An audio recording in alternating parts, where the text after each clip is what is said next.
మనిషికి ఒక వ్యాధండి. ఏంటి అంటే కొంతమంది మనుషుల్లో నేను దేవుణ్ణి ఆహ్, ప్రకృతిని స్తంభించగలను, సూర్యుడిని ఆపగలను, చంద్రుడిని రానివ్వకుండా చేయగలను. అప్పటికప్పుడు మంత్రాలొస్తాయి. అప్పటికప్పుడు వాళ్ళు గొప్పవాళ్ళు అయిపోయినట్టుగా శాస్త్రాలు చదివేస్తారు.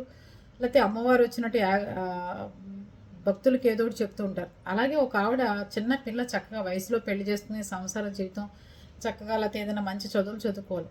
కానీ భక్తి అనే మార్గం ఎన్నుకుని లక్ష్మీ నరసింహస్వామి టెంపుల్‌కెళ్ళి ఇవాళ ఆవిడే ఆయన ఎదురుగుండా కూర్చుని పూజారుల చేత పూల వర్షం కురిపించుకుంటోంది.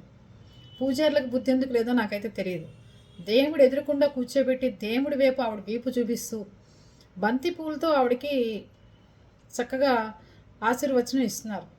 అక్షింతలు 4 ఏసి పంపించాలి పక్కకి కూర్చోబెట్టి. అంతేగాని ఆవిడ ఎవరన్నా దేవత? ఎవరు చెప్పారు మీకు?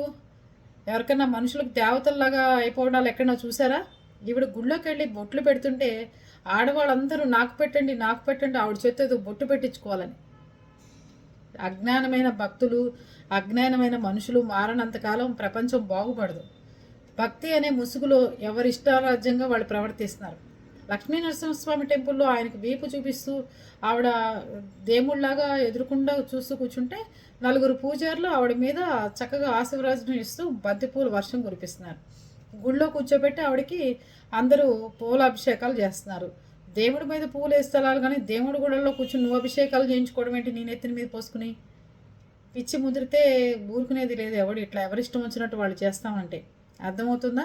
అర్థం చేసుకోండి. ఎవరైనా గుళ్ళకు వచ్చినప్పుడు పూజారులు కూడా డబ్బులు ఎక్కువ ఇచ్చారు కదా అని పిచ్చ పనులు చేయమాకండి.